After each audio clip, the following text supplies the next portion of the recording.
ದರಿದ್ರ ಮನೆಯ ಲಕ್ಷಣಗಳು 1. ಸ್ನೇಹಿತರೆ, ಹಾಲು ಕಾಯಿಸಿದ ನಂತರ ಆ ಪಾತ್ರೆಯನ್ನು ಚೆನ್ನಾಗಿ ತೊಳೆಯಬೇಕು. ಇಲ್ಲ ಅಂದ್ರೆ ಶಾಸ್ತ್ರದ ಪ್ರಕಾರ ಮನೆಗೆ ದರಿದ್ರ ಅಳವಡಿಸುತ್ತದೆ. 2. ಮನೆಯಲ್ಲಿ ಸಣ್ಣ ಸಣ್ಣ ತೂತಾದ ಪಾತ್ರೆಗಳನ್ನು ಉಪಯೋಗಿಸುತ್ತಿದ್ದರೆ ಬಡತನ ವಕ್ಕರಿಸುತ್ತದೆ. 3. ಅಡಿಗೆ ಆದ ತಕ್ಷಣ ತಪ್ಪದೆ ಗ್ಯಾಸ್ ಮತ್ತು ಸ್ಟವ್ ತಪ್ಪದೆ ಸ್ವಚ್ಛವಾಗಿ ತೊಳೆದು ಬಿಡಿ. ಇನ್ನೊಂದು ಮನೆಗೆ ದರಿದ್ರ ಆವರಿಸುತ್ತದೆ. 4. ದೇವಸ್ಥಾನದಿಂದ ಬಂದ ತಕ್ಷಣವೇ ಮನೆಗೆ ಬಂದಾಗ ಮಾಡುವ ಮೊದಲನೇ ಕೆಲಸವೇ ನಿಮ್ಮ ಪಾದಗಳನ್ನು ತೊಳೆದುಕೊಳ್ಳುವುದು.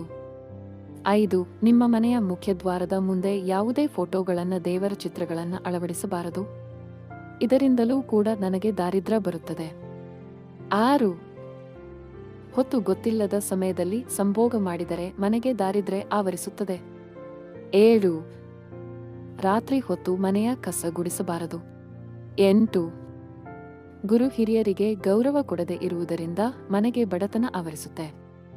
ಮನೆಗೆ ಏಳಿಗೆ ಆಗುವುದಿಲ್ಲ. 9. ಮನೆಯಲ್ಲಿ ಊಟ ಮಾಡಿದ ತಕ್ಷಣವೇ ಒಂದು ಬಟ್ಟೆಯಿಂದ ಕೆಳಗೆ ಬಿದ್ದ ಅನ್ನವನ್ನು ಸ್ವಚ್ಛ ಮಾಡದೇ ಇರುವುದರಿಂದ ಮನೆಗೆ ದರಿದ್ರ ವಕ್ಕರಿಸುತ್ತದೆ. 10. ನಿತ್ಯ ದೇವರಿಗೆ ದೀಪ ಹಚ್ಚದೇ ಇರುವುದರಿಂದ ಬಡತನ ಆವರಿಸುತ್ತದೆ. 11. ಪೂರ್ತಿ ಸವಿದು ಹೋದ ಪೊರಕೆಯನ್ನು ಬಳಸುವುದರಿಂದ ಮನೆಗೆ ಬಡತನ ಬರುತ್ತದೆ. 12. ಮನೆಯ ಒಳಗಡೆನೆ ಉಗುರು ಕಟ್ ಮಾಡುವುದರಿಂದ ಬಡತನ ಆವರಿಸುತ್ತದೆ. 13.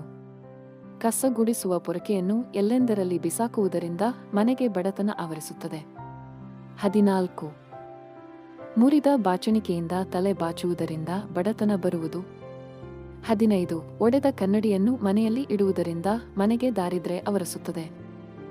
ಇದೇ ರೀತಿಯ ಒಳ್ಳೆಯ ಮಾಹಿತಿಗಳಿಗೋಸ್ಕರ ನಮ್ಮ ಚಾನಲನ್ನು ನೀವು ದಯವಿಟ್ಟು ಸಬ್ಸ್ಕ್ರೈಬ್ ಮಾಡಿಕೊಳ್ಳಿ.